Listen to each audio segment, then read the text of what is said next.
کہ ہاں مسلمہ ہے وہ یہ ہے کہ حضور نبی کریم صلی اللہ علیہ وسلم کی اولاد پاک میں بھی کوئی شخص حضرت سیدہ کائنات کے مرتبے اور مقام کے برابر نہیں.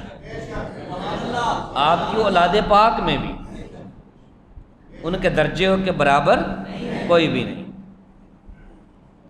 یہ بات یہ بھی ذہن میں رہے.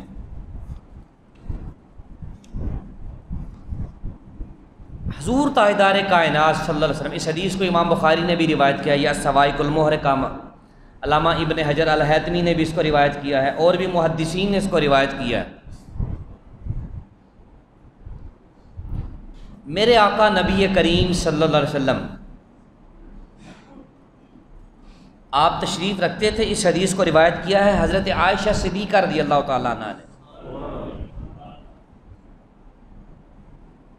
حضرت سید حضور علیہ السلام لیٹے ہوئے ہیں، حضرت ابوبکر صدیق تشریف لائے، حاضر ہوئے آقا علیہ السلام کی بارگاہ میں. میرے آقا پاک صلی اللہ علیہ وسلم نے ان کو اجازت عطا کی. آپ آقا علیہ السلام کی بارگاہ میں حاضر ہوئے اور حضور کے قریب بیٹھ گئے. اسی طرح جناب عمر بن خطاب حاضر ہوئے آقا علیہ السلام کی بارگاہ میں. میرے آقا نبی کریم جانے جانا اسی حالت پر آرام فرما ہے. اس کے بعد پھر دستک ہوئی، پوچھا گیا کون؟ آواز آئی جی میں عثمان. مصطفیٰ کریم جانے جانا صلی اللہ علیہ وسلم نے اپنے لباس کو جسم اپنے لباس مبارک کو درست فرما لیا. اجازت ہوئی، بیٹھے، گفتگو ہوئی، مجلس برخاست ہو گئی. جناب سیدہ عائشہ صدیقہ رضی اللہ تعالی عنہا نے عرض کی یا رسول اللہ، میرے والد ابو بکر تشریف لائے، آپ اسی حالت میں رہے. اس کے بعد عمر بن خطاب حاضر ہوئے، آپ پھر اسی حالت میں رہے. لیکن جب عثمان غنی حاضر ہوئے، آپ نے اپنے لباس مبارک کو درست فرما لیا. اس کی وجہ کیا ہے؟ تو مدینے کے تاجدار سرور دو عالم صلی اللہ علیہ وسلم ارشاد فرماتے ہیں، عائشہ الستحیی من رجل تستحیی منہ الملائکہ، اے عائشہ میں ایسے بندے سے حیا کیوں نہ کروں جس سے اللہ کے فرشتے بھی حیا کرتے ہیں.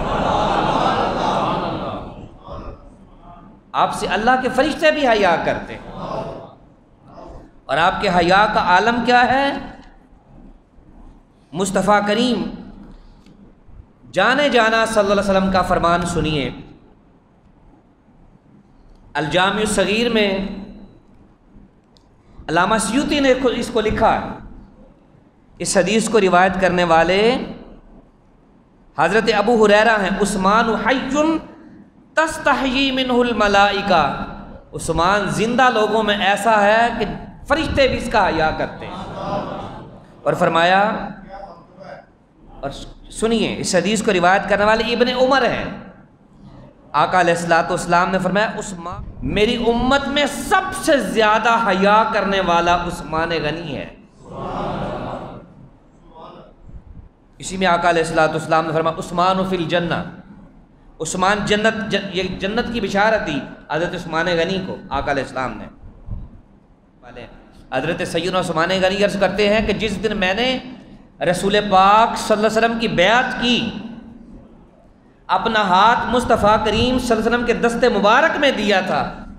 اب فرماتا ہے اس دن سے لے کر آج تک عثمان غنی نے اپنا وہ ہاتھ اپنی شرمگاہ کے قریب نہیں جانے دیا، مصطفیٰ کے حیا کی وجہ سے. یہ حیا ہے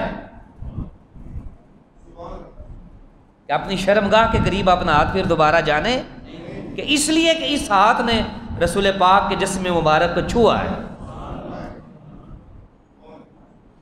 اب وہ حیا کرتے ہیں اس چیز کا جس کو رسول پاک سے مس ہو گئی ہے، تو وہ نفوس قدسیہ جو رسول پاک کے خمیر مبارک اور طینت پاک سے نکلے ہیں، ان کا احترام اور حیا کتنا ہوتا ہوگا.